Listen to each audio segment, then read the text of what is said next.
It's showtime, folks. Welcome in. Chasing Big Joe. 102.5, 106.3 The Game here on this Thursday. We are live, as always, from the Omni Nashville Hotel at Kitchen Notes as we have a wonderful show planned for you today. Always good to be here at Kitchen Notes. Hope he's okay. I know. I was not expecting that. No. A visual of a man with the neck brace. Yeah. Wandering around downtown. Yeah. I guess he's going to Morgan & Morgan. I don't He know. headed that way. I don't know. Oh, I love downtown. Yes. And again, to set the to do a scene setter for you, where we always broadcast from Kitchen Notes, we're in a room that is just windows. And so we have a view of Korean Vets and 4th Avenue and just get to wave and say hi to the people. That's great. We're like in a big fish tank when they walk by and say hi to them, and it's not bad. Yeah. I think more people care about us than they do the NBA Finals, but that's something else. Yeah, so I realized, I had it on last night, and it was more background noise than anything. You know, I'd watch every now and then, and Dallas made it a game at times. Like, it would get close, and then Boston just showed that they were the by far superior team and then pull away and, ended up winning 106-99. This series is over. I don't think Dallas is going to get a win. Luka fouled out last night, which totally hurt his team. But Boston's too good. Well, the worst is if Dallas wins.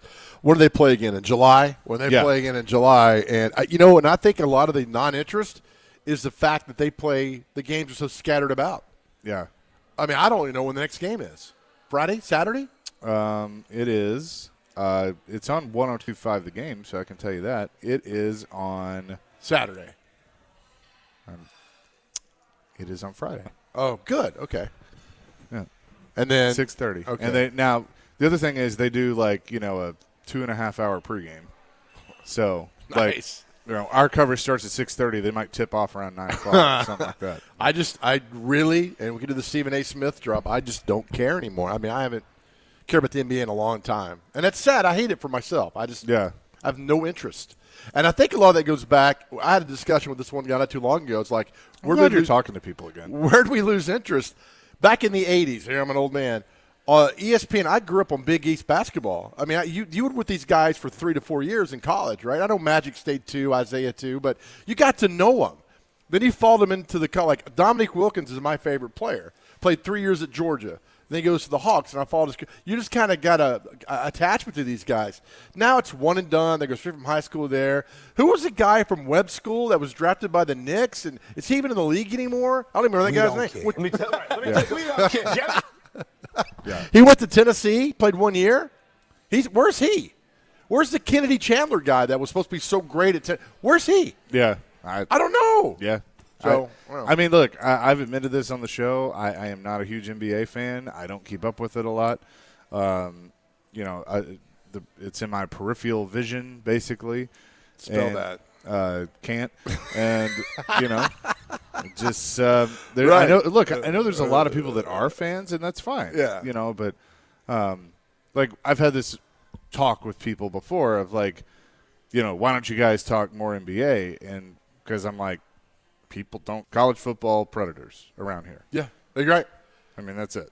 Don't you sleep on NASCAR, young man. Well, NASCAR. That's when I worked in television, Channel 4. I'd get one guy who's like, what, no Grizzly highlights? I was like, nobody cares. Right. I'd rather show something local in our area Sure. than the Grizzlies. Yeah, and I think people that, the new Nashville, the people that have just moved here, they don't understand, and it's not what it used to be, but, there was a little bit of a Nashville-Memphis thing. Yeah. Oh, there always will be that. Yeah, I don't think it's as bad. It's not like it was, but Sean, our GM, is from there, and he's like, yeah, just the Titans didn't get a lot of pull around there, and I go, yeah, because people were pissed that they came here. That is correct. I mean, that's 100% correct, and that's the thing.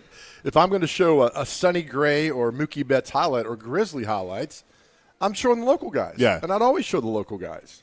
Yeah. So that series is over. Stanley Cup final game number 3 will be tonight. So can Edmonton get back in this thing? Can they, Chase? I think they can. Okay, good. Yeah, we'll talk to Greg Wyshynski at the bottom of the hour. But, no, I think they can. Like, while I think Boston is going to be a clean sweep in the NBA, I don't see Florida sweeping Edmonton. Are you going to bring up that there were tickets unsold in Florida this past? I may ask about it because I'm sure because he's there. So I might get his opinion on that. Yeah. So you'll find out at 9:30. Like I the love rest it, of the man. people. I love it. What's our question of the day? All right, so the U.S. Open starts today, and then we have our golf tournament a week from today. Then the Live Golf Tournament's here next week. I'm just curious, and I find this fascinating. Do you own a set of golf clubs? When did you buy them? How often do you golf? Because we got friends that you and me know that haven't golfed in 15 years but have a pristine set of golf clubs. Then we know guys who golf 4 times a week. Where do you find the time to golf? So the thing is, when was the last time you golfed, and do you own golf clubs? I have a pair of golf clubs that I bought in 1994. Yeah. They're awful. And I get more use out of crunching spiders with them than I do anything else. And we got to play next week. We have a golf tournament next week, right? We do. A week from today. And It'll what be at is it? Hermitage Golf Course. It's the 615 Open, benefiting Souls for Souls. Love it. Yeah, so I have had my current set of golf clubs I've only had a couple of years, and they were given to me. All right, so you didn't buy them. No. Okay. No, they were given to me. The one before that I did buy. Really? Yeah. Clubs. Yep. Had them about 5 or 6 years. How much you spend on them? They were cheap. All right, good. Yeah. I mean, $300 maybe. I mean, because I don't play a lot, and I want to play more. See, this is the thing. I do. Here's the thing. I want to play more, but what I need to do is take the time and go get like 3 or 4 lessons because my swing is worse than Charles Barkley's, and so I get frustrated because I just can't make solid contact. And I'm sure we'll get some texters like, oh, do this and do that. It's like, look, it's bad, but with all we do, like we get invited to these golf tournaments and stuff like that. So I want to be able to participate in those. And like when I go out with people to play, it's enjoyable for me. Like it's relaxing. All right, can you carve out 5 hours on a Tuesday to go golf in a tournament? Not every Tuesday, but where do you guys find the time? In the summer I could. Well, Harry Middle Henry will help you with your backswing and your drinking. He's good at both of those. I got a guy for you, Chase. I got a guy that'll help your swing. You got a guy for everything. It's my brother. He's an absolute golf savant. Okay. Good use of the word savant. Yeah. Thank you. All right, well, there. Now you got him booked. Now Dr. Crane, you got to get Chase lessons. And he's not paying anything. Yeah. Chase, I want you to show up with lessons with a neck brace like that. Like that guy. I want you to go 2 seconds without pulling on your microphone. I can't. It's a nervous tick, man. Is it not working? No, it's fine. It's just every time you do that, it's like, right, it's Big Joe here. Does it? I don't hear that in my ear. I do. Don't Okay. worry. All right. I'll stop doing it. Yeah, it's fine. So our question of the day is, do you own a set of golf clubs, and how often do you play? How often do you play? Yeah. I mean, we got the U.S. Open, our tournament next week. I'm curious how much you guys play because I know guys who have a set of great golf clubs haven't played in years. I just want to know why and how, and I'm nosy. How about that?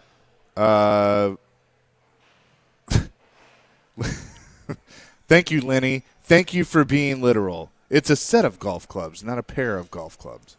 Did somebody say pair? I probably did. Yeah, Joe did. What if you got 2 sets? It's a pair of them, right? Yeah.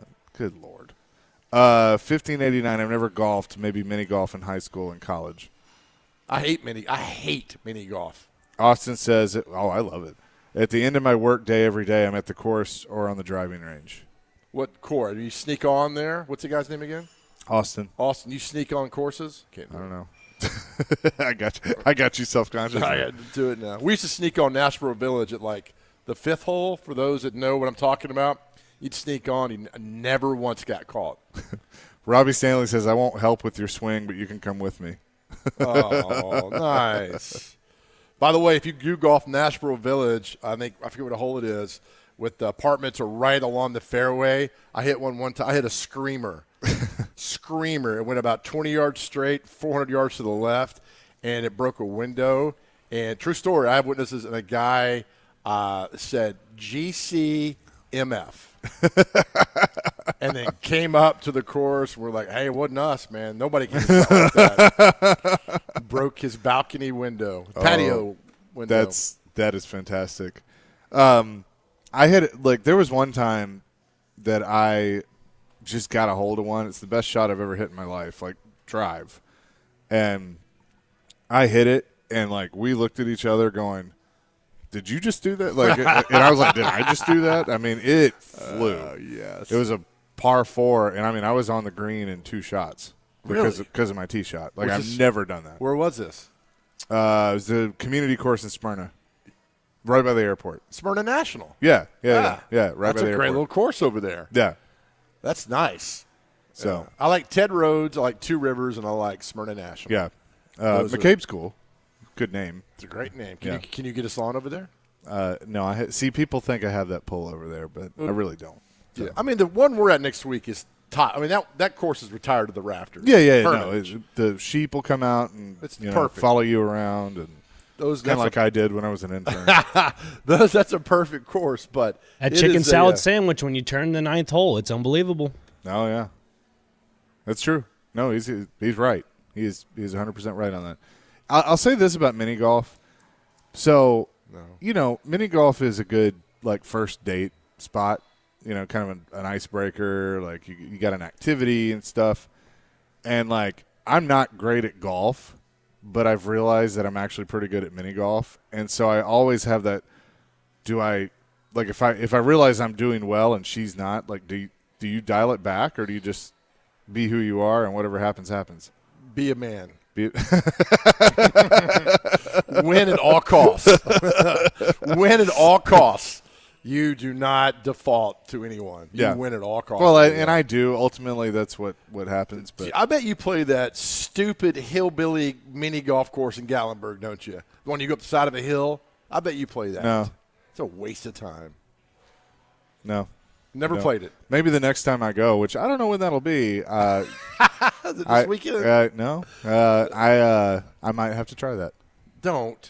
Just don't do that. No, I've never played mini golf in Gatlinburg. What about Panama City and down Destin? Maybe Destin or Panama City, but I haven't. No, I mean, Keith went on his bachelor trip.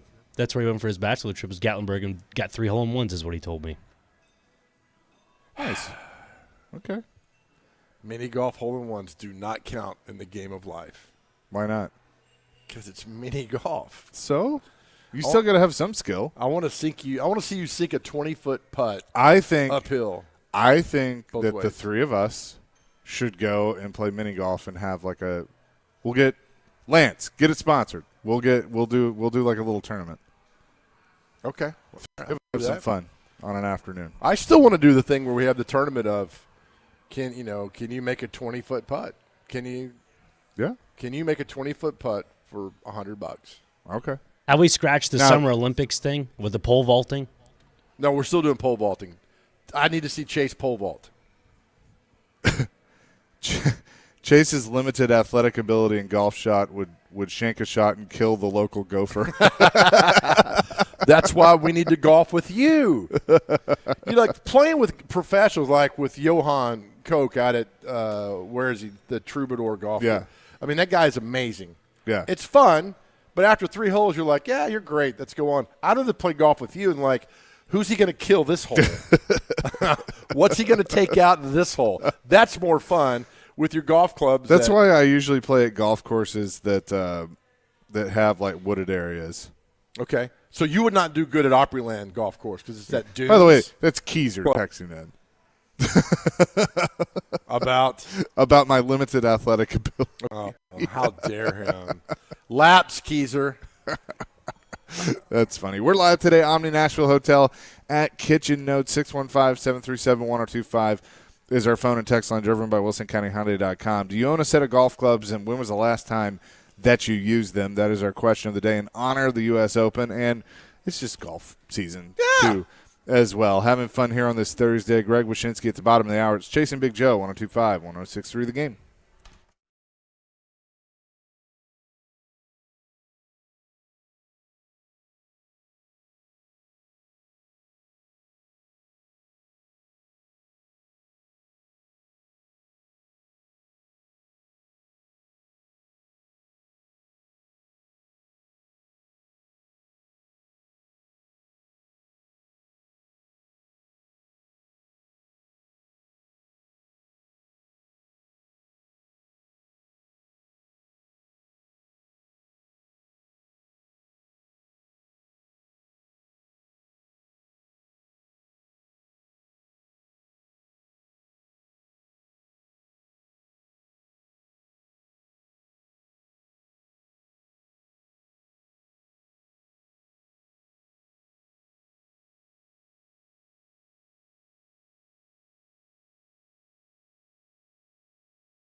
Chasing Big Joe live today at the Omni Nashville Hotel. Dr. Crane, Nick Frazier is at the Busy Bee Plumbing, Heating, and Air Conditioning Game Nashville Studios. Home of the $99 yearly Beehive membership where the buzz is always about great service. It is Chase and Big Joe, as we're always at Kitchen Notes on Thursdays. Did you see any of Tom Brady's speech last night as he was inducted into the Patriots Hall of Fame? His number 12 retired, and they also announced that they will be building a statue of Tom Terrific. Do you know how big the statue is? 12 feet tall. Okay. You do this to push my buttons, don't you? What? Because you know who showed up last night? No. I honestly, I saw snippets of him talking, and that's really all I saw. In Bledsoe, once again, complaining about him taking his job. Who is the one guy I can't stand that always makes it about himself? Peyton Manning. Shows up. Yeah. Don't shrug your shoulders at me. Peyton was here Tuesday night speaking to the MasterCard convention, big convention in town, and then he's up there. He's somehow got to make it about himself. No, you're making it about yourself. No. You know that I want to have him on the show. Right. That I've never interviewed him. That I want to have Peyton Manning. And you could have taken my spot. And he's and it's one of those things where you don't want him on and all that, and it's like I need to experience it. It's never going to happen now. He doesn't know me from a hole in the ground. He'll know me because I pushed back on a few questions about an event we were hosting together. That's it. But I'd much rather have Terry Bradshaw or Derrick Henry or A.J. Brown, guys like that who value being – I don't know. I did see part of it. I just have a feeling that this is one of those, never meet your heroes kind of things. If you want to, we could do it, try to figure it out, but get him on the show. Yeah. But, yeah, so Brady gets all that.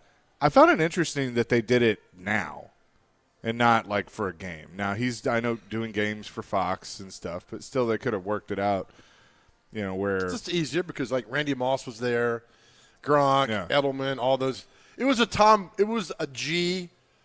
Brady roast, where that roast was kind of R13 or whatever you call it. This was a very nice family kind of thing, Tom Brady day that he had. And and he got honored to make a 12-foot statue. Good for him. So he's a Patriot for life. He can give that Tampa Bay trophy back now and go on. I think he wanted that Tampa Bay Super Bowl more than any other Super Bowl. Oh, of course he did, because he wanted the one without Belichick. Yep. It's just like Kobe wanted the championship without Shaq. Right, exactly. Same thing. Yeah, I mean, and you know what, though? Maybe at the time, especially with the Lakers thing, I'd been because I was a Shaq fan. I was more of a Shaq fan than Kobe fan. That's when I did watch the NBA more. But I get it. I don't have a problem with it. I get it if a guy has been – guy or girl has been connected to somebody else for so long, and both of them have that desire to prove, hey, I can do it without the other one. Belichick probably is out of chances to prove that. Yeah. But Brady did it in his first year without Belichick. And so, That's right. And so now everybody's like, okay, well, clearly it was Tom. Because, you look at the Patriots after Brady left, they've been terrible. Exactly how, yeah. And his record at Cleveland and with the Patriots without him is something else. And a 12-foot statue, is that new Nissan Stadium going to have statues? That should be a question for another day, but you got to put one over there. Who do you put a statue of? And Nissan? The new Nissan. Is there already a statue over there? No. No, they don't have any statues. The only sports statue in this town is Pecorino. Okay. Professional. Okay, so I guess Nissan they'll have to add a couple just to make people happy. I don't think they do. I see. Does Eddie George deserve a statue? I say no. Look. McNair, yes, he was the MVP of the league. But still, they didn't. What? He didn't win a Super Bowl. MVP. I know. I don't know. I feel like this is an interesting subject for sure. And I think statues are great, but to me, if you're statue worthy, you are transcending. Brady deserves. You can put Brady, but you're speaking national to this community. If they put a statue at Nissan Stadium, it needs to be Steve McNair. And look, I don't think anybody would push back on that. But here's my question: why haven't they done it now?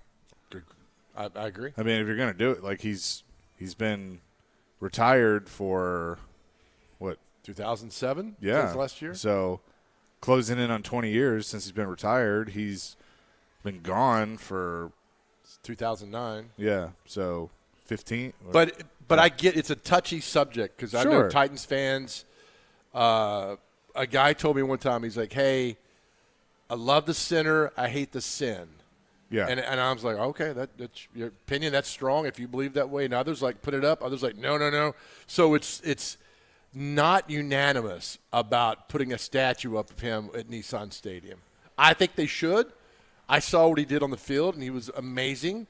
And I think a lot of people would agree with that, but there's a pocket that said, I'm not doing So that. our buddy Greg Pogue just texted me and said Pekka never won a Stanley Cup. That's true. Oh, yeah. And like, here's my thing, and I love Pekka, I respect Pekka, and I respect the Predators. I thought it was a little quick, Not me. but I get why. Like, here's just like I would get why if you put one of McNair, like when I say transcend, you're right. They did transcend Nashville. Right. They were like Pekka was the first true Predators sports hero. He was. And that's one reason why they did it. Yeah. And he was so big in the community. So again, like I But just look at what happens. What do you mean to the franchise? yeah. What do you mean to the fan base? What do you mean to the community? And I think Pekka checked all those off, and I think McNair checked all those off too. Like who now would you even consider for the Titans or the Preds? For a statue? Yeah. Something along those lines. I know a lot of people hate statue talk, but it's important because It's June. It's fine. people, I mean, it's there forever. That's a statue of Pekka will be there forever. There's not one. Maybe Bruce, you put the Hall of Famers up, Earl Campbell, but Earl Campbell has no ties to Nashville. Yeah, and Earl Campbell no. So there's really not one. I mean, that's another conversation. Like with this new stadium, if Amy wanted to honor, because they're big on the Oilers thing. Which, little aside for a second, I'm fine. Houston, get over it. Like you let them leave. I'm fine with doing the Oilers throwback and stuff, but Brian Callahan, pick one. Like I hate wearing the Oilers hat and the Titans shirt. Like that. Oh, did he? Yeah, a bunch of the coaches are doing that, and the color schemes don't match. Like it just drives me crazy. I don't.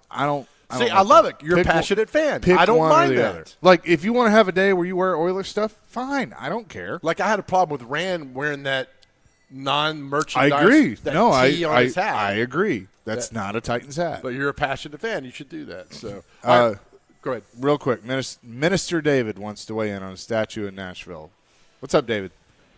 Yes, good morning. I think that it would be great to have a statue there. However, some people would feel impartial because it might show a little bit of you're leaning toward that guy. Everybody can have their own favorite player. My favorite player is McNair. He was voted tied with somebody for the greatest player in the NFL that year. And we went to the Super Bowl. We didn't win it that year. Is that correct? Correct. No. He was MVP in 2003, and he went to the Super Bowl in 99. Okay, anyway, look, the guy's great, man. He didn't start. He got drafted, and he didn't start for the first 2 years. And he finally, he was worthy, but he was learning. I would like to assume the coach had him sitting there to learn, but of course that's not the. There are other reasons also. But at any rate, he learned. It benefited him as it benefited the team. It benefited me and my joy for him coming from Alcorn. It's great, man. I think he should be the one with the statue, but then there's not symbolizing the individual. There's no one can be God. There's only one. Go ahead and do the show, brother. In the name, maintain. Yeah, awesome. Appreciate it. Thanks for the call. Look, if they're going to put a statue up, it's going to be Mac. I think Mac and Eddie, maybe both of them. You're going to have some people that are going to make the argument for Derek, but I'm going to say probably not. I like what Chris in Nashville said. How much would it piss off Houston if they put up a statue of Earl Campbell? Well, here's the thing. But what if they did like a row of statues that was like Earl Campbell, Eddie George, I put Chris Johnson in this because he's a 2,000-yard rusher, and Derrick Henry. You did like the greats. Yeah, I like that. You did something like that. Somebody sent me a thing the other day and said, more Titans have been on the cover of Madden than any other franchise. Is that true? That's a good question. It may be. Vince Young in 'Cause you 08. had- Eddie was, Eddie George in what, 02, 03, right? Yep. yeah. And then Was Derrick Henry ever on there? Yes. they had another one. Yeah. Derrick Henry was, I think, Sydney. 22, 21. It was Yeah, recent. I never played Madden, so I don't remember the covers. So I was like, oh, okay. And I tried to look at him, and I couldn't tell by the thumbnail. It was too small. I'll have to look that up. That's interesting. Christian McCaffrey will be on this year's game. But I like the row of I like that. I like the row of rushers on there. Also, I don't think Henry was ever on it. I don't know. I have no idea. Honor the Hall of Famers. Yeah. I'm looking. Peyton Hillis was I forgot about that. Was he really? Yeah. Vince was on 08. Eddie was 02, right? Yeah. So Vince or 01. 01. Yeah, so Vince and Eddie. I guess was it. I don't. Yeah. Derek was not the Came out- original cover on Madden 22, but he was, I guess, after the Christmas break, they have alternated the cover, which was Derrick Henry. So if you want to count that. I don't count that. I'm talking original cover is what I would say. But we'll talk to Greg Wyshynski coming up next. Chasing Big Joe, 102.5, 106.3 The Game.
Chasing Big Joe, 102.5, 106.3 The Game on this Thursday at the Omni Nashville Hotel.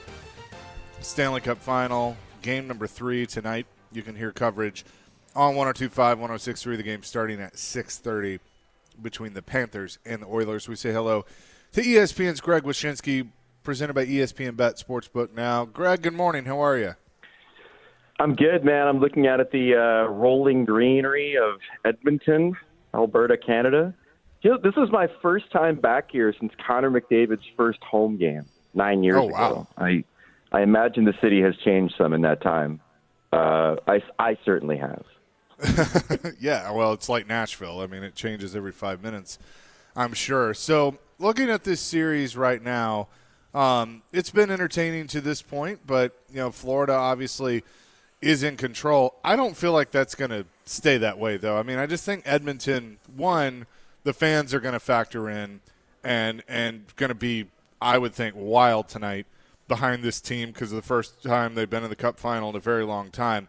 I do feel like, Edmonton's going to get back into this series and actually make it a series. You agree or disagree? I somewhat agree. I think that there's a lot of things about tonight that you like if you're an Oilers fan. The crowd will be a huge factor in it, like you said. The confidence that this team has, that they have overcome adversity this season, whether it's starting off the season in terrible fashion and then rallying for a playoff spot, whether it's coming back in both the Vancouver and Dallas series to win those series. Like, they're confident that they've been in these spots before. But the other two things that I think are critical surround Connor McDavid. And McDavid getting away from whatever five-man unit has been able to get out there and shut him down for these first two games.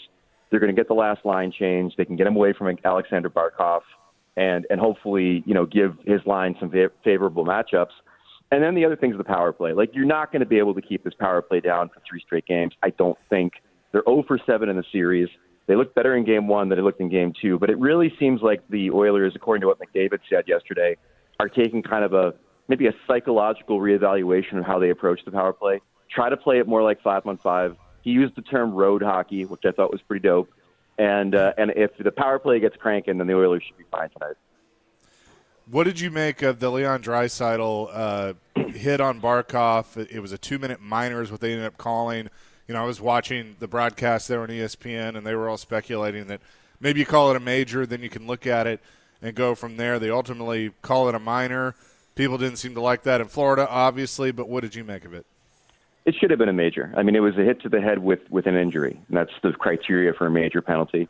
They're probably not calling it at that point because they don't want to take Leon Draisaitl out of a game in which the Oilers are trailing, much like they don't give him a suspension because they don't want to take Leon Draisaitl out of a series that the Oilers are trailing. Like, I hate to be this simplistic about it, but although I talked to some people around the NHL who felt that the hit wasn't as egregious as it looked, and obviously Barkov's health is the reason he didn't get suspended, but the overriding rationale I got from a lot of people around player safety was it has to rise very, very high for us to suspend this kind of player in this kind of spot in this kind of series.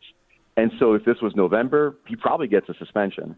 But because they felt that it wasn't predatory, there wasn't intent, he isn't a repeat offender when it comes to this kind of hit, that it needed to be a lot more egregious for them to suspend. However, I think if Barkov doesn't play in Game 3, they are having a much more serious conversation about Draisaitl status. Luckily for him, Barkov's playing.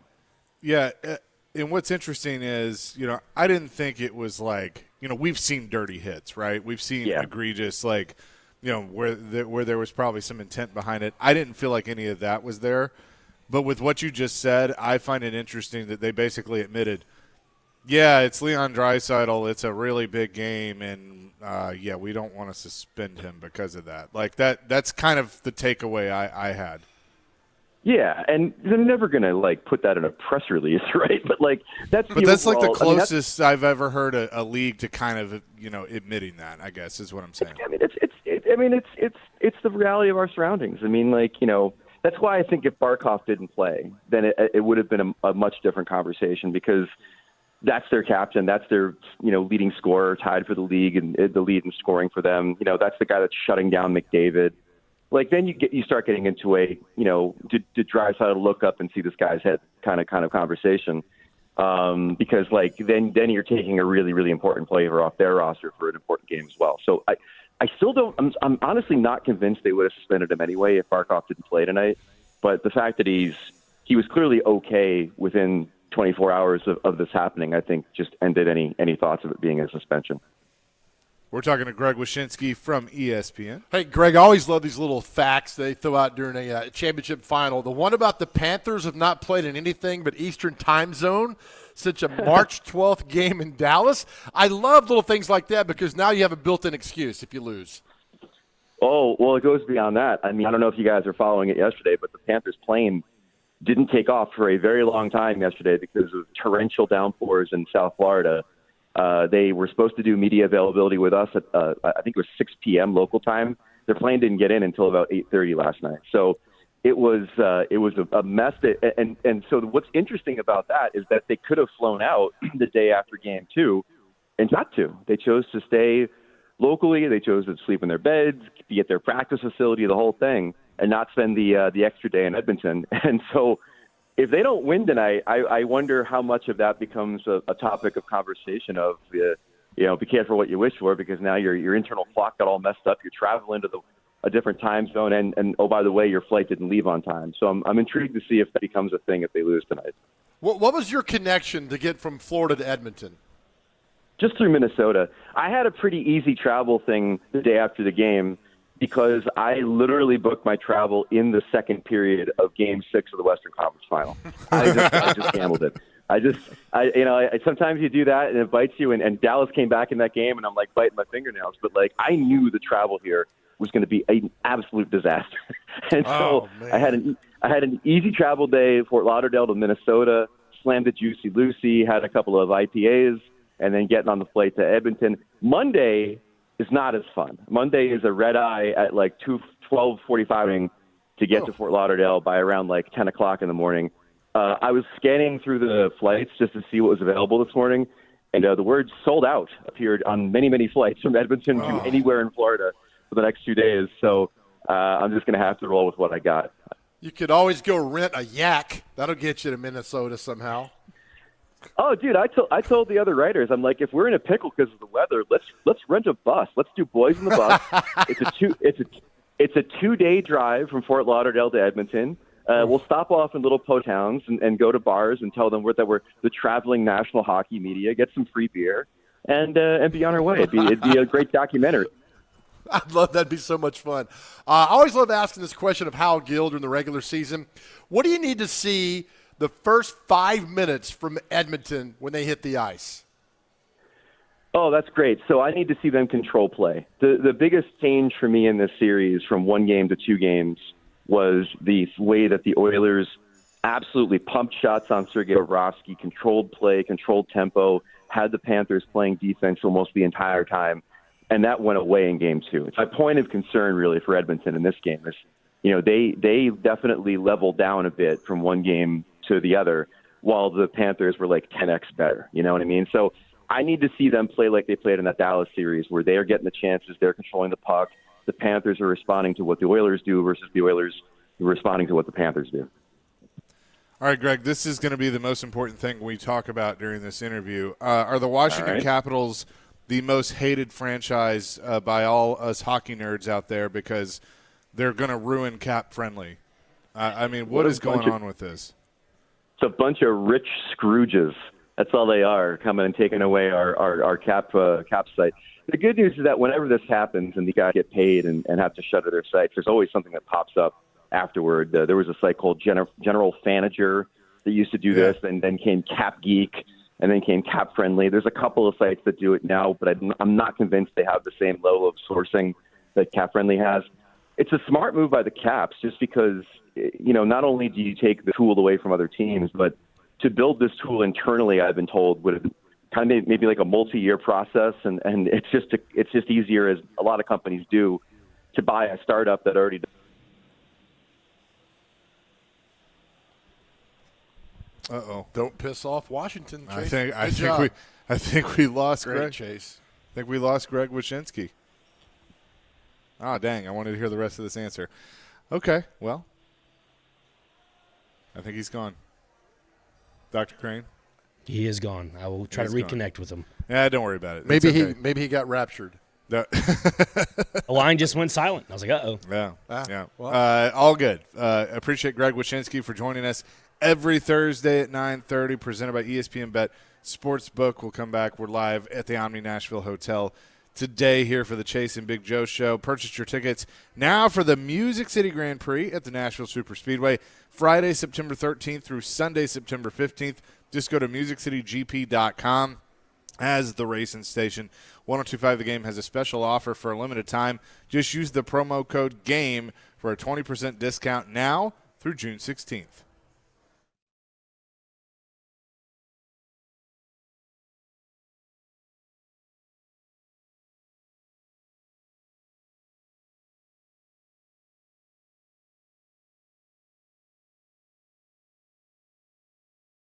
Right, there has been some beautiful weather this week, and so maybe it's been time for you to walk around your property and make sure that something didn't get damaged during the recent storms. If it did, you might want to get your roof checked out too. That's why you need 5 Points Roofing. 5pointsroofing.com, that is the website. They'll come out there, inspect your roof for free, and then let you know what you need and what to do from there. And they also can walk you through the insurance claim process and make that less of a headache and so simple for you, and I know that's exactly what you were looking for. They'll guide you through it from start to finish. They're great people to work with. I've been working with them. So go to 5pointsroofing.com. That's 5, F-I-V-E, pointsroofing.com.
Hey, tune into Robbie and Rexroad tomorrow from 6 to 9 for your chance to win tickets to see Alanis Morissette at Bridgestone Arena on June 23rd.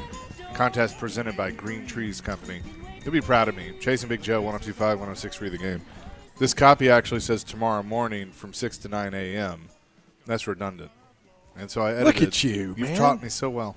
I heard one of my awful things that drives me nuts was yesterday morning a news anchor said it was a drug deal gone bad, and it just infuriates me because, Chase, all drug deals are bad. That's true.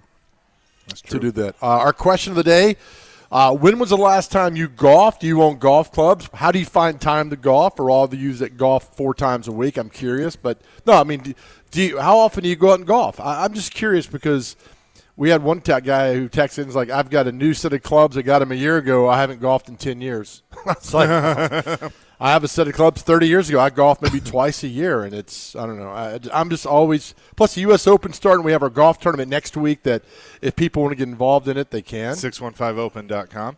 Robert in Nashville says, I never played golf in my life, and I started a job in Montgomery, Alabama with a hotel management company. The company that the hotel was owned by also owned Robert Trent Jones Golf Trail. I went in on my first day, and everybody in the office was bald and had golf clubs in their office.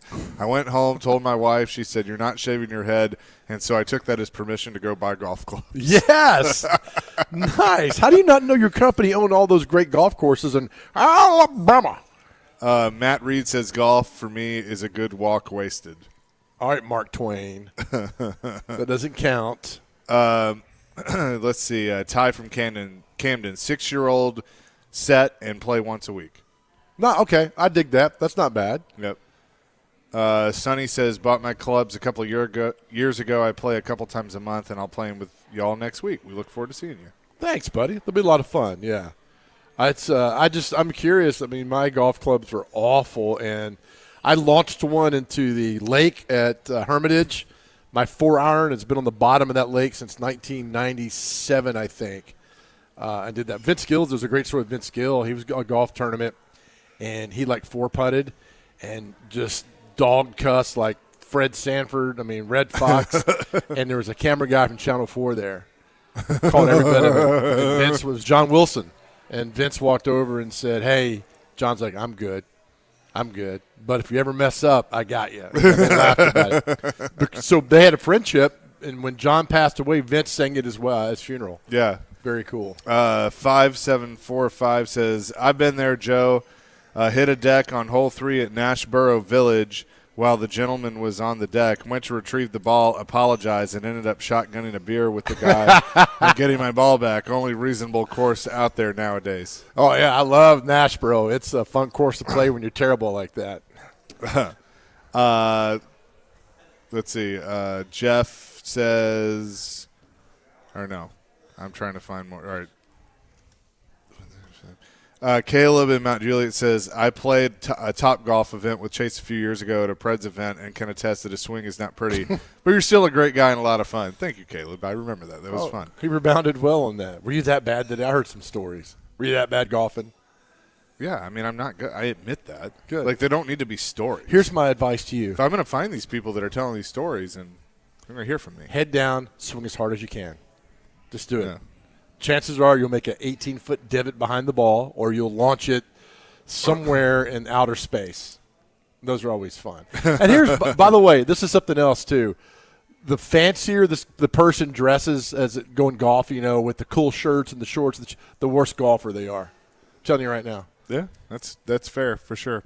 So keep the answers coming. How long have you owned your golf clubs, and do you actually use them? 615-737-1025.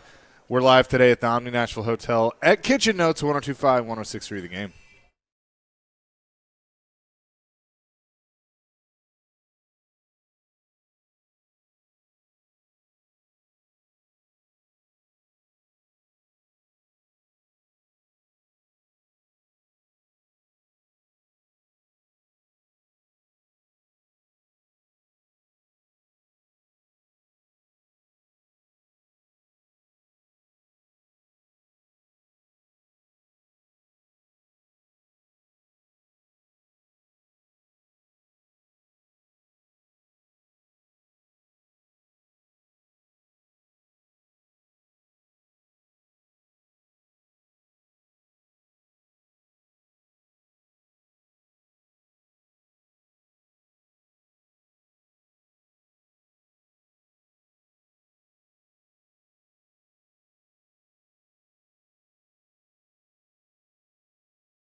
Hour number 2, Chasing Big Joe, 102.5, 106.3, the game here on this Thursday. Joe maybe can hear himself. I don't know. I don't know what's going on. I hear myself fine, but I barely hear you. Yeah. I'll just read your lips. Okay. All right, let me help you out. Hang on. Okay. How about now? Yeah, I can hear you now. Okay, there we go. Yeah. I think we got it figured out. Okay. Good to see you again. Good to see you. Good to hear you. There we Good to go. be I seen. like that. Yeah, there we go. Robbie and Adam sounded really good today on that remote. They did? Yeah. Yeah, Sounded they were great. At a Duncan. Down at We're Duncan. going to be at Duncan tomorrow in Cool Springs with the Savannah Bananas. How about that? Like the whole team's going to be there? I don't know. I don't have all the details, which is a typical day in my life. I never have all the details. True. Maybe they'll spill Coke everywhere over a table and not be invited back. They can do all The that. Savannah Bananas are coming to Nashville, and you can meet the team's players and coaches, plus win tickets to their sold-out games this weekend.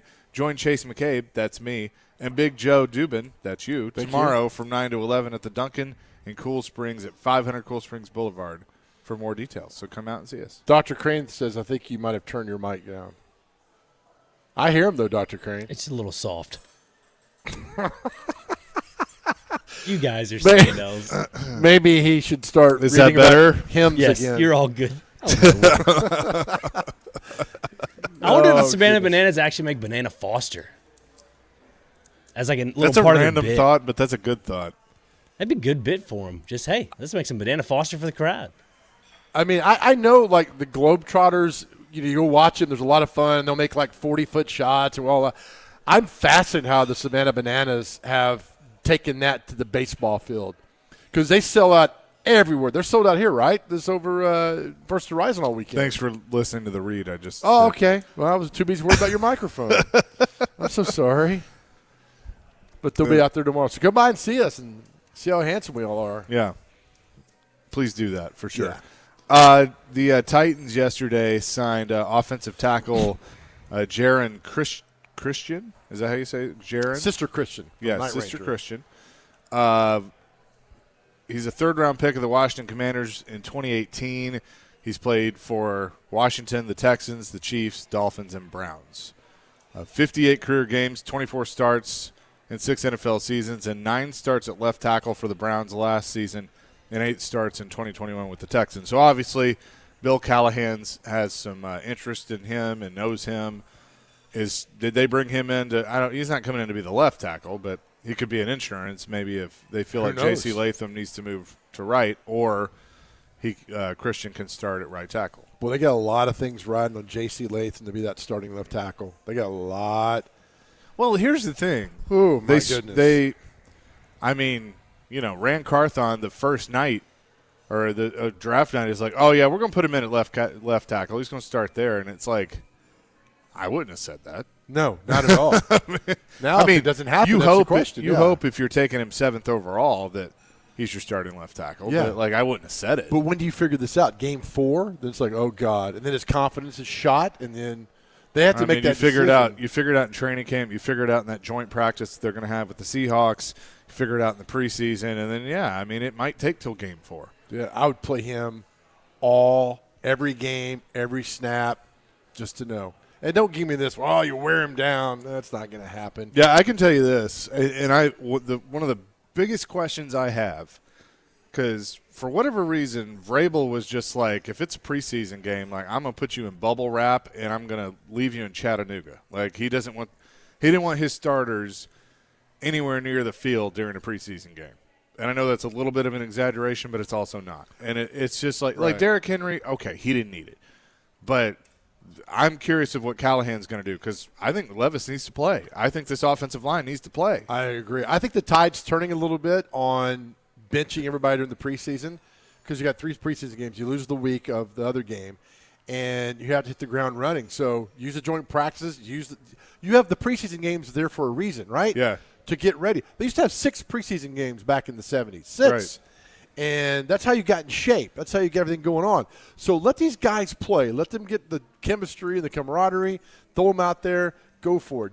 I'm with you. Don't bubble wrap these guys. Do you remember, and it may have been, I can't remember if it was his last year or maybe second to last year, but everyone was up in arms with Malarkey in the 4th preseason game. He basically played everybody like well into the 3rd quarter in the 4th preseason when they played 4 preseason games. Right. I don't remember that. And we were all like, "What is he doing?" Like Like last year, 17. it was either the last year or the second to last year, but it was like, his rationale behind it was we weren't ready. We needed to get ready.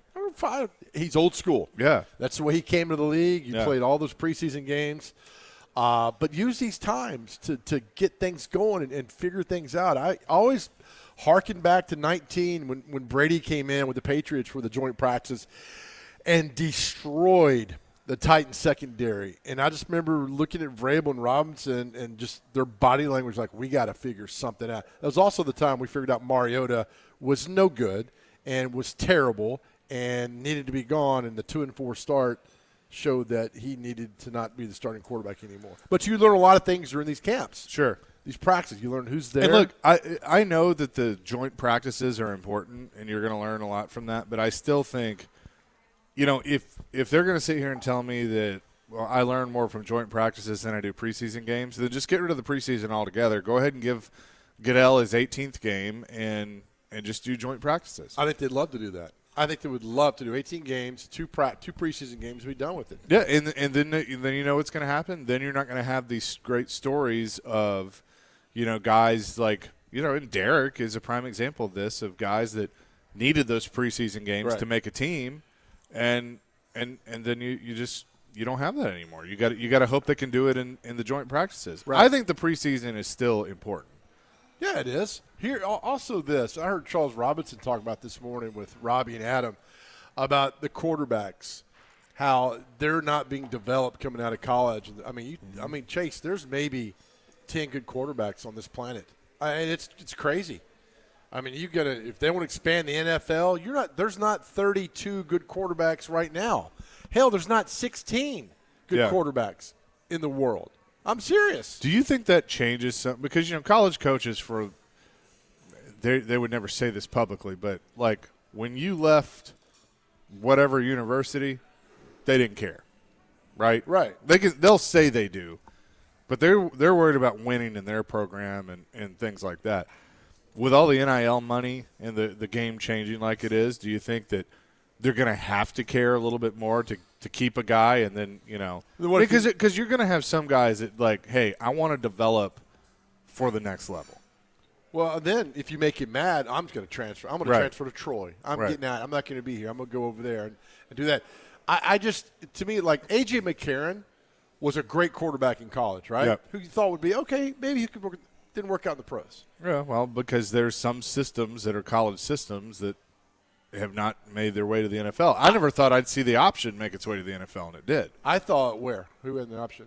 I'd love to see the option in the NFL. Well, I mean, they run, like you look at Jalen Hurts and the Eagles, I mean, they run option-style plays. Oh, that RPO. I'd love to see a wishbone. Bring that back in football. I'd love to see. That would never happen. But, like, wing tee. Yeah, wing tee. I mean, look, running plays are all derived from the wing tee, man. The wing tee is fantastic. Like Bo Wallace at Ole Miss. I thought he was a great quarterback. He was accurate. He was on time. He had never played in the NFL. I don't know what's – it's like there's a disconnect from really good college quarterbacks to the NFL. When you see a really good quarterback in the NFL, you gobble them up. Like, we're all falling out of favor now with Jalen Hurts. Yeah. It's like, okay, he's not what they – I mean, did they quickly overpay him? No, I just think I want to be careful how I say that. I think Jalen Hurts is very talented. He's a great athlete. I didn't think he had, the prolific passing ability that NFL quarterbacks do. I think he has a decent arm. Right. But obviously he was athletic, and so he was known for more of that. And now, they've kind of made it gimmicky with the tush push thing and, all of that. I hope he can have a bounce back because I do like him, even though he plays for the Eagles. But, I mean, he was never, to me, the best quarterback. No. And we watched Tua in person in Miami. He's not. He was not good. I mean, Jalen Hurts is a better NFL quarterback than Tua right now, so I would say. That's why people are like, why are quarterbacks so important? Because there's not a lot of good quarterbacks in the world. There's not a lot of good quarterbacks. And if you expand the league any, I mean, you watch the UFL. I mean, those are the Yeah. quarterbacks. They're okay for the UFL, but they're not guys who are going to make it the next level. The thing is, like, I watch the UFL, and it's like I can totally see the product. You know, you get what you pay for. I mean, that's what it is. It's a Like developmental league. you watch an NFL game. I don't even know if that's what it should be, but you know they view it as it's a spring league, alternative football, and it's like okay. It was more fun last year when the XFL and USFL were competing with each other. Now I it's agree, just and then kinda- they merged. And, they merged. 9257 says Shannon Sharp was a special team player, blew up a guy in preseason. He was about to be cut, and then he made it as a starter. I don't know if that's accurate. I don't know. Yeah, I don't remember, but I think that was true. Made the Hall of Fame. Yep. 615-737-1025. We'll continue with this and much more coming up next, live from the Omni Nashville Hotel at Kitchen Notes. Chasing Big Joe, 102.5, 106.3 The Game.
Chase and Big Joe, 102.5, 106.3 The Game.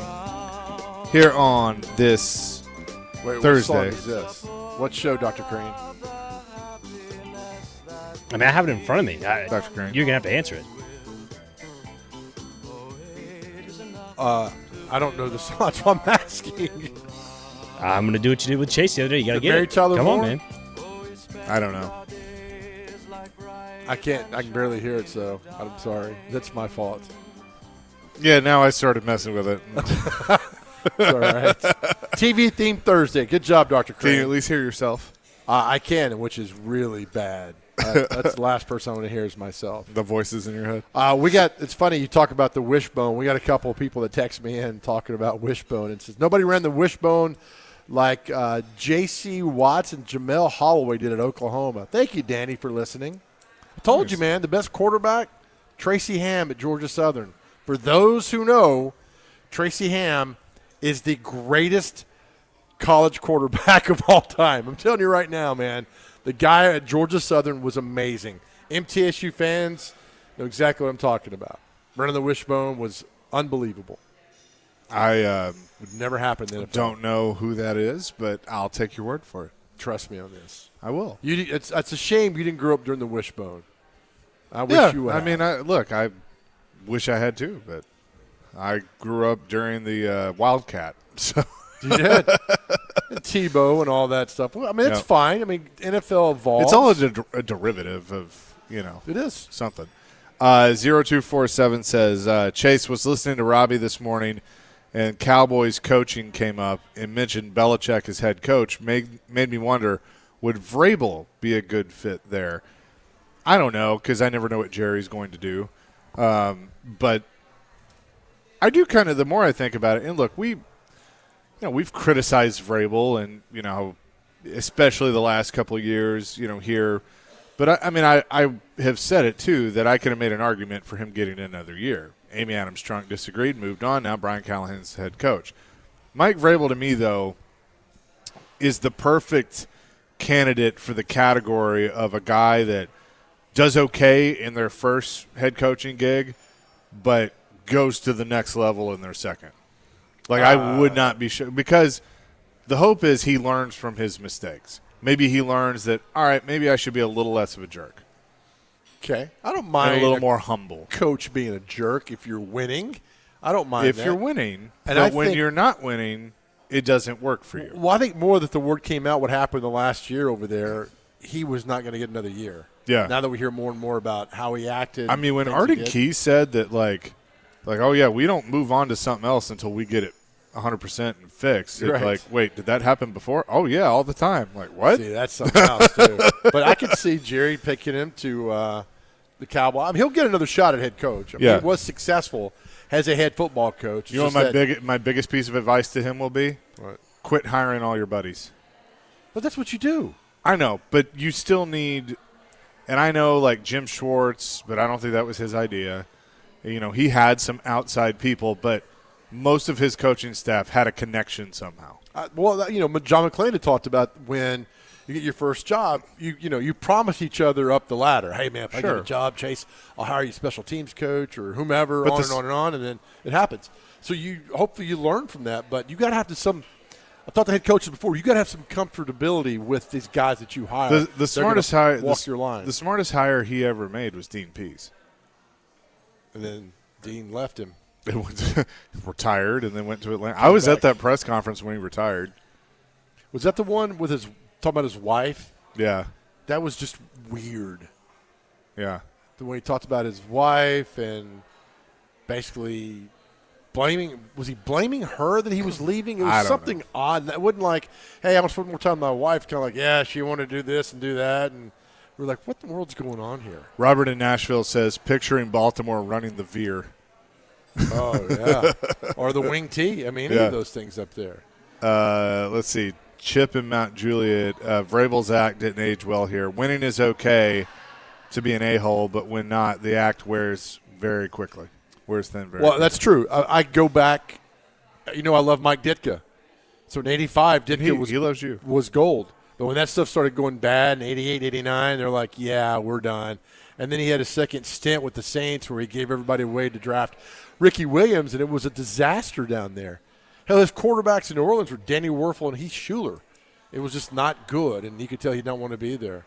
So now I think there's more research involved and more, all right, what's your philosophy now? Because they talked about that. Amy Adams talked about that with Callahan. What's your philosophy? What are you going to do? I mean, Yeah.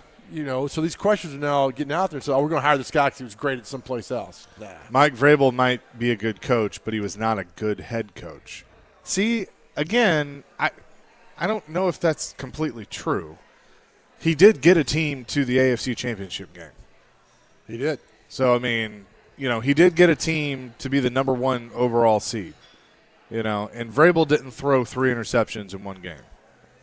So, and his defense had 9 sacks in a game.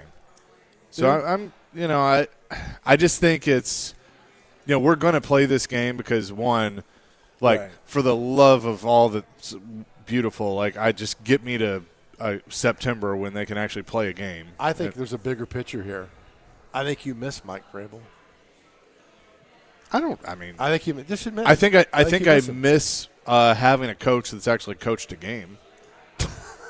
I mean, like this is just what it is, right? Like, so I thought back. So when did Vrabel get hired? 19? 17. 17. Yeah, After 17. the 17 season. So, you know, I was producing then, and so I was thinking back. I'm like, was it like this? Like in that, you know, that awkward time, like Malarkey's let go, Vrabel's brought in.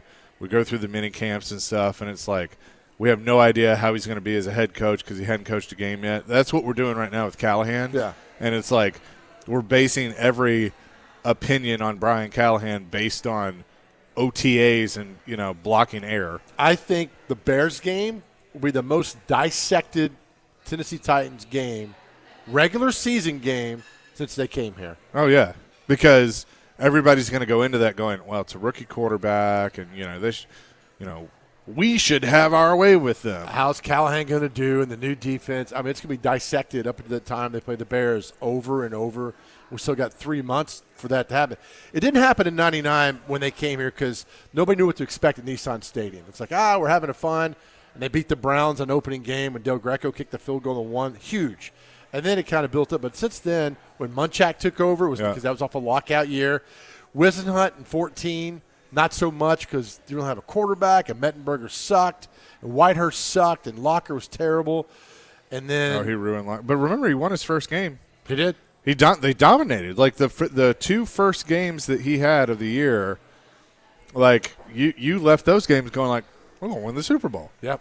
I mean, remember Mariota's debut against Winston? It was just like, oh, this is it. This is what it's going to look like. Right. And then, you know, the rest of the league goes, all right, we got tape on Mariota now. So Yeah, we're good. And then 17 in the Malarkey and 16 season, they opened against Minnesota at home. They lost that. Yep. Then 18 was Vrabel, the 15-hour game down in Miami, which took Delaney Walker gets hurt. Yep, which took forever. So it'll be dissected quite a bit, but he'll find a job. He'll find his way back in the league as a head coach. Somebody will take a chance on him. Yeah, and I mean, look, right now, if I'm him, I'm letting Amy pay me and consulting, whatever that means, with Cleveland and enjoying life. But if Jerry Jones wants a no-nonsense head coach who doesn't care what the media says, or then Vrabel's your guy. And let me tell you, I've been a Cowboys fan for a long time.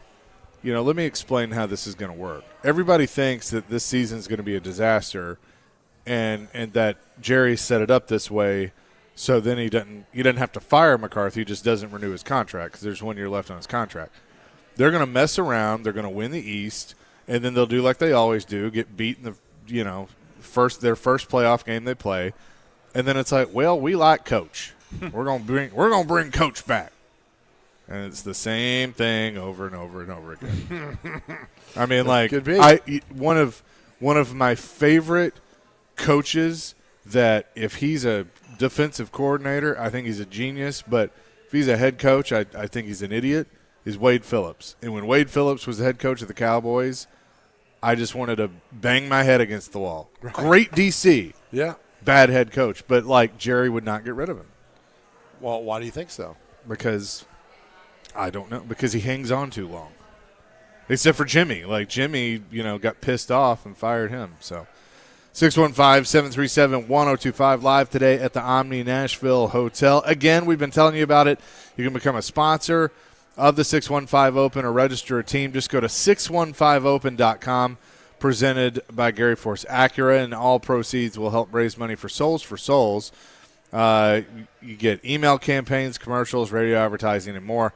Just go to 615open.com.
Go 102.5, 106.3 The Game here on this Thursday.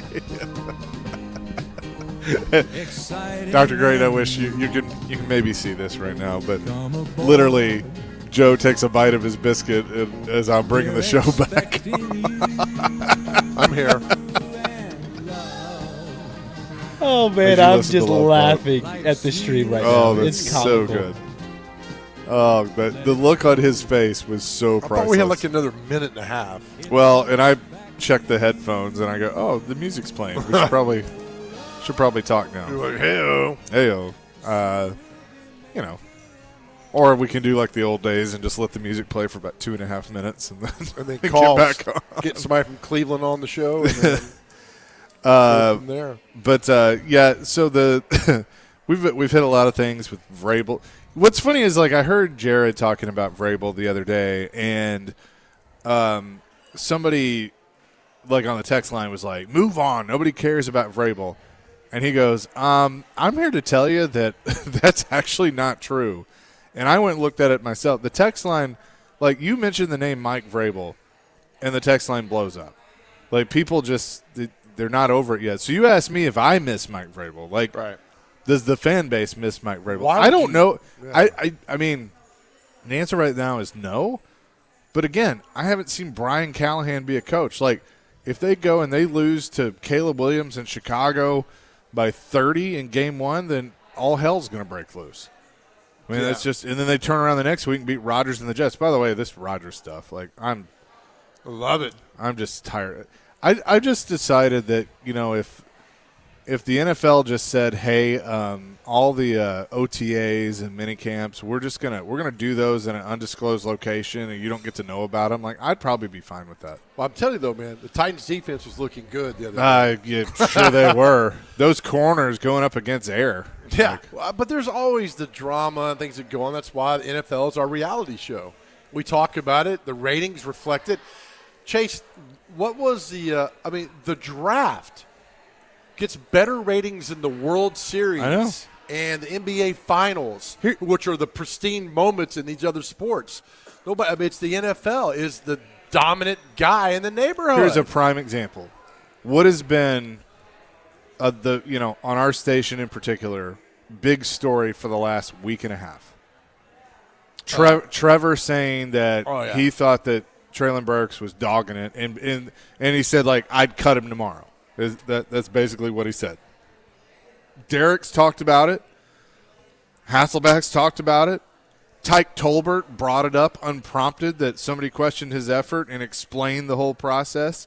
And then Trevor comes on yesterday with Derek, and, you know, they have it was a really good discussion, you know, back and forth of why they, you know, Derek agrees one way and Trevor agrees the other and all of that. But it's like those are the things that we're talking about right now, and it's like they haven't played a freaking game. right. Like, Yeah. I don't know if People can't get I enough wasn't of there. it. I don't know if Traylon Burks is dogging it or not. I mean, right now, my opinion of Traylon Burks is I think it was a miss, and he's not a good NFL receiver, but it's a new offense. It's a new regime. He gets a reset. So I'll make my final judgment when he plays a game. They've moved on. Brian Callahan, they've moved on from him. He's not going to – no, So do you think when they gone. kick off against Chicago, is he on this team? he is not. You say he's off the team. He's not on the team. Okay. Yeah, you just can't. That's fine. You know, it's like we had Fisher last week. It's like you give these guys every chance until you run out of chances. And Yeah. they go. Right. And then, I mean, yeah, if he makes himself a world-class gunner, I hope he does. That's fine. But you're still going to have that, the guy can make a receiver, he's a gunner. I just think it's not worth their time or effort now to coach the guy up. I will never forget. You probably remember this. 2016, I guess it was, and Dorial Green Beckham was the wide receiver from Missouri and went a couple places, and we were talking about him. It was a second-round pick that the previous regime had drafted, and going through training camp, and I'll remember. I'll never forget Floyd basically saying, like, yeah, I probably wouldn't have him on my roster. He was gone the next day. Really? Like he got traded to Philly for right. Dennis Kelly, That's and I correct. just remember Jared going like, "You got him cut, John. Listen to you. You got him cut." It's gone. It's like, so is that going to end up being the case in training camp? I just think look, they got Tyler Boyd. If they thought he had any kind of promise or potential, they would not have signed Tyler Boyd. Yeah, And now he's not going to be there. And look, it's fine. You didn't make it. You move on and go someplace else and be successful. But here, I don't think it's – I think the window is passed, and I think they know it's passed. Callahan and these guys know that it's just not time. yeah. And then move on and deal with what you have and other guys. Well, and Callahan and his staff are – see, that's the thing, is going from Vrabel that it's like, I would rather be anywhere else than here talking to you, the media, Yeah. to everything is beautiful, Right. sunshine and rainbows and, all that. Which, again, it's like, well, what do you want him to say, So it's just – We know. The media Sure. knows. I can go back to when the day Vrabel, the weekend when you were gone that week, he went to New England and yeah. said those things he said up there, and we were like, oh, yeah. Oh, it's a bunch of nothing. No, it wasn't. Vrabel went up there. I think that was the beginning of the end. Yeah. It's not like this at other places. If my head coach goes and says that at another stadium, I'm putting the wheels. Do you think in he motion. knew, though? Do you think I think he that was- that was calculated of like, you know what, I think I'm it was over passive this. aggressive towards Amy and Rand. Yeah. Like, look at me. I'm going to be and kind of rub it in your face a little bit. I think Vrabel was a dog for doing that. I would love and Absolute look, dog. He's the kind that, he would do it in his way. But like whatever his next job is, I would love for him to get in at the podium and like just to piss him off like Paul Kaharski flies to the press conference or something. Like I will pay for Paul and Jared to fly to the press conference just Mark to be that there. down, Frazier. You got it. And just to piss him off and get him to just basically be like, yeah, I thought Rand was a bad GM. Or say something like they never should have fired John or Yeah. like I would love that would just make my day. Absolutely. It's never going to happen, but it would make my day. It would be a lot of fun, whoever gets him to go and do that. But that day in New England was something else, man. I was like, are you really saying this? And he did. He said all that stuff. Because how there's the phrase of like don't burn bridges. You never want to burn a bridge because Yeah. you never know. But I feel like that some people might have that thought of there's some bridges that I'm never going to cross again. So There it is. so they launch the grenade. Yeah, may the bridges you burn light the way, man.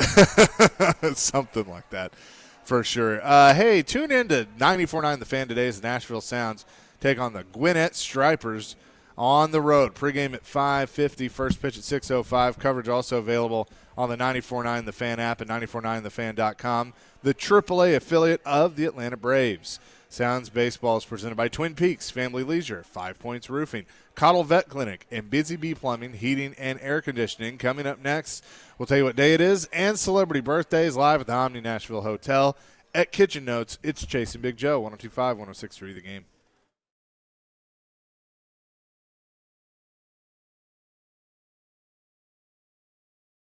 Every shot, every goal, ESPN Bet has fans covered for the biggest moments on the road to the championship. And you know what? They are the exclusive sportsbook of ESPN and the only place to find special offers and promotions from your favorite ESPN shows and personalities throughout the playoffs. New users can get a bet reset up to $1,000 in bonus bets if your first bet doesn't win. So download ESPN Bet today.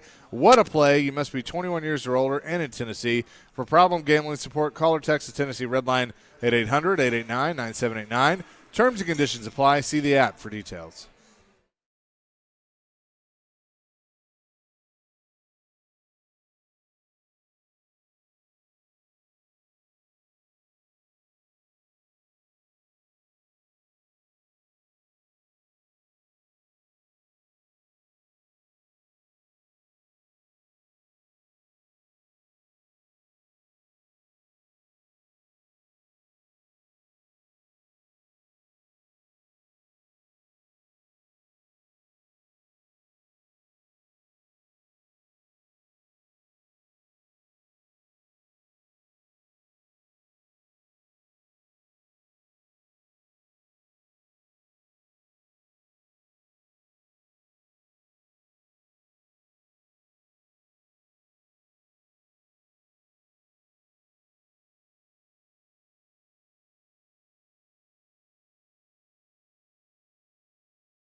Chasing Big Joe, 102.5, 106.3 The Game on this Thursday. Omni Nashville Hotel at Kitchen Notes.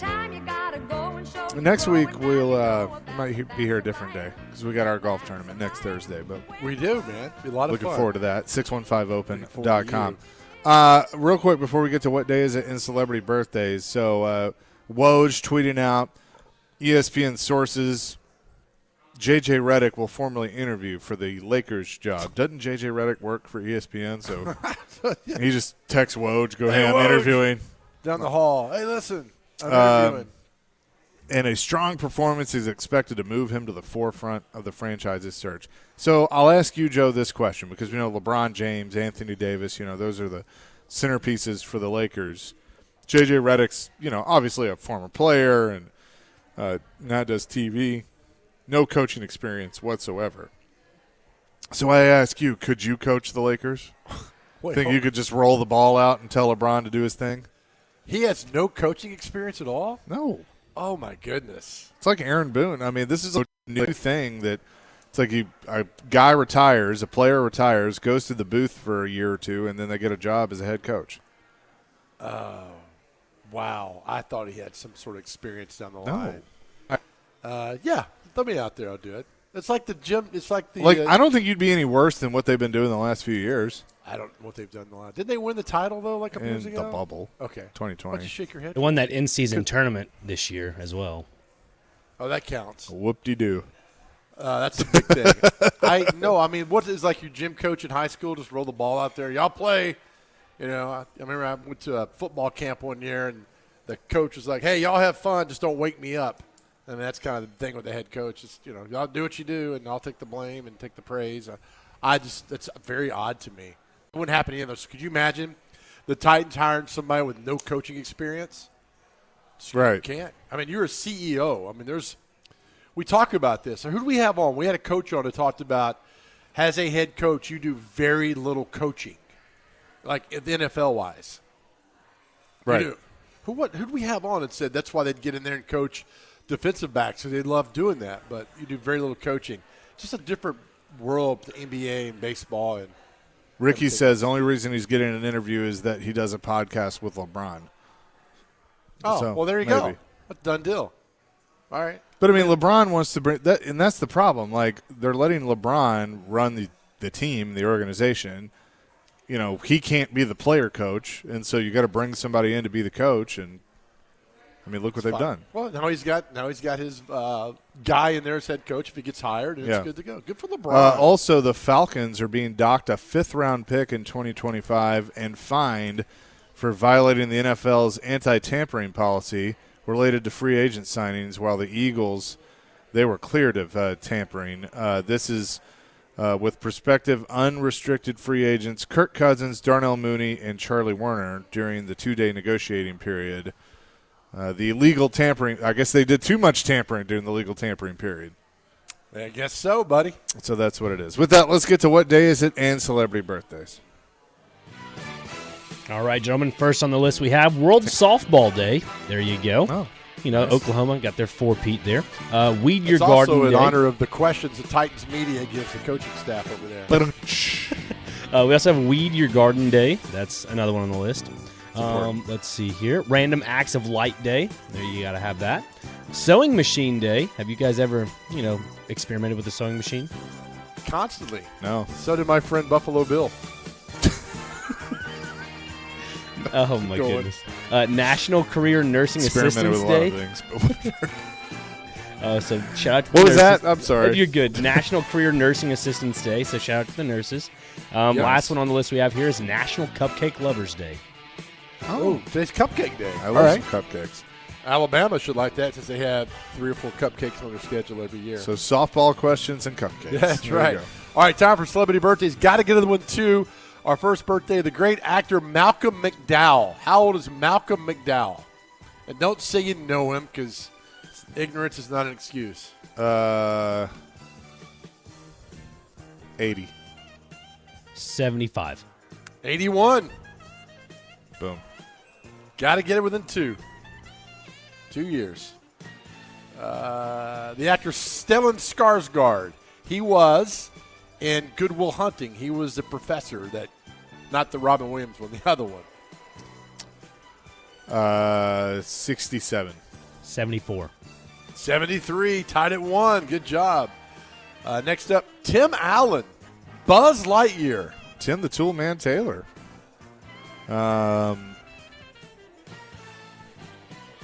67. Let's see. My dad's that age. I'm going to go 63. 71. Jeez. Isn't that weird? Yep. Ali Sheedy, Breakfast Club, War Games. Watch your mouth.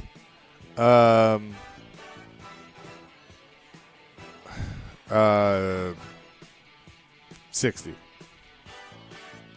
49. 62. Chase is up 2-1. Good job, Chase. Thanks. You're killing him lately, man. Big time. Who else is here? Oh, Chris Evans. He plays one of those the superhero guys. Which one is he? Captain America. Captain America. 48. 44. 42. We're tied at 2. Good job, Dr. Crane. That was Hanging on that by was a a gut thread. wrencher right there. Kat Dennings. She was in Two Broke Girls. Oh, yeah. 40-year-old virgin. I'm a fan of hers. Yes. 39. Oh, boy. 43. 38. Chases up 3-2. Little it, Chase. volley going. They do. The Olsen twins. How old are the Olsen twins?